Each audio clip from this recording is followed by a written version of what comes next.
ये पहला है जाइडस और जाइडस का 1 महीने का चार्ट रखेगा।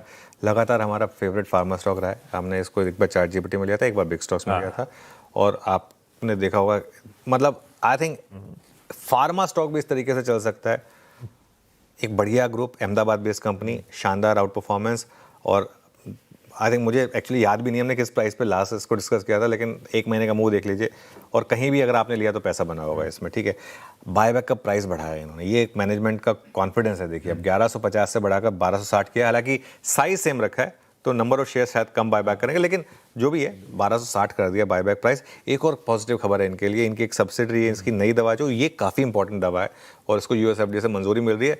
कुछ बड़ा हो रहा है जाइडस में, मेरा मानना ये है। एक जाइडस का ना एक आप 3 साल का चार्ट रखिएगा। देखिए फार्मा स्टॉक्स को एक राइड करने का मैं आपको तरीका बताता हूँ। अगर आप इनका 3 साल का चार्ट देखें, ये स्टॉक्स क्या करते हैं, अगर आपने उससे पहले लुपिन का मूव देखा था, ये स्टॉक्स एक multi month multi year consolidation में रहते हैं, क्योंकि अगर इनके पास कोई बड़ा ब्लॉकबस्टर ड्रग नहीं होता तो। लेकिन एक बार अगर मार्केट को एक सेंस बन जाए कि अब इनके पास कुछ ना कुछ बड़ा ड्रग है जिसकी वजह से आगे अर्निंग्स आ सकती है, फिर ये स्टॉक रुकते नहीं है। फिर इनमें ना 2-3 साल की बड़ी रैली होती है। लुपिन में देखा था हमने, जो हमने लुपिन में देखा था, जो 600 रुपए से 2400 गया था, 600 रुपए में अटका हुआ था। बार बार आप मेंशन कर रहे थे तैयारी कर रहा है, वो पलट के नहीं देखा भाई साहब, पलटा नहीं, वहां से 5 बैगर बना। बिल्कुल, और लार्ज कैप स्टॉक, ठीक है। अब मैं ये नहीं कह रहा कि यहाँ से जाइडस 5 बैगर हो जाएगा, क्योंकि जाइडस ऑलरेडी काफी चल चुका है, लेकिन फिर भी ये चार्ट जो है ना, ये एक कह रहा है, एक लंबे 2-3 साल के कंसोलिडेशन के बाद का एक ब्रेकआउट है यहाँ पर। तो खैर ये भी एक पॉजिटिव है। अशोक लेलैंड को आज मैं रेड ले रहा हूँ।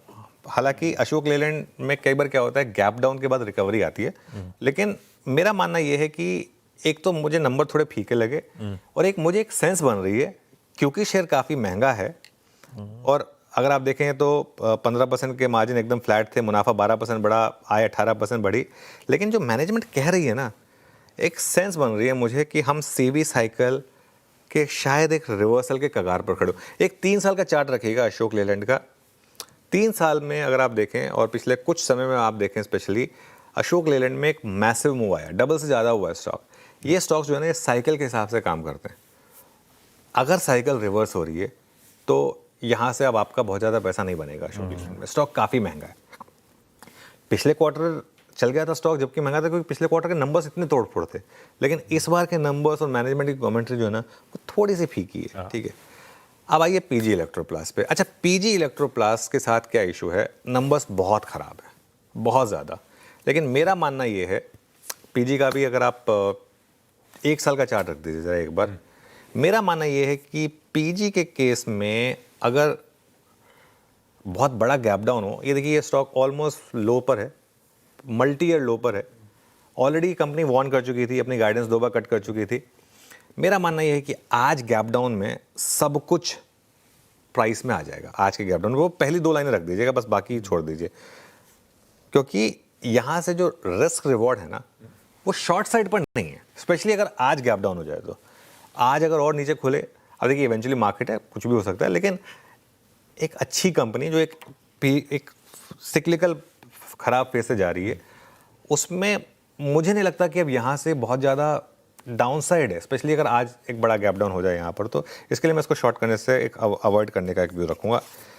आज का मुझे लग रहा है एक्सीडेंट ऑफ द डे हो सकता है भारत डायनामिक्स, और मुझे हैरानी नहीं होगी अगर ये आज 7-8% भी गिर जाए।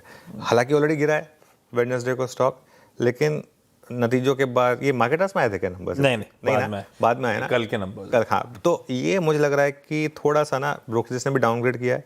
रेवेन्यू 73% घटा है, एबिटा 81% घटा है, मार्जिन भी ज़बरदस्त घटा है, और गोल्डमैन सैक्स की सुबह रेटिंग आई है सेल की, 1260 के टारगेट है।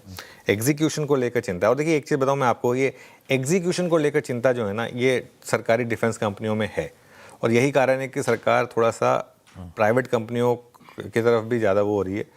कुछ प्राइवेट डिफेंस कंपनियों ने कितने शानदार मूव्स दिखाए हैं पिछले कुछ समय में। आप चाहे अपोलो माइक्रो देख लें, चाहे आप सोलार इंडस्ट्रीज़ देख लें, चाहे आप पीटीसी इंडस्ट्रीज़ देख लें, कितने स्टॉक्स हैं जो जहाँ पर एक प्राइवेट कंपनी जो अच्छा करे। तो यहाँ पर थोड़ा मुझे लग रहा है आज का एक्सीडेंट हो सकता है। हाँ, ऑब्वियसली अगर खुली जाए 10% नीचे तो पता नहीं मुझे, आपको फिर उसके बाद कोई ट्रेड बचेगी नहीं बचेगी, लेकिन हो सकता है कि आज का एक्सीडेंट ऑफ द डे हो।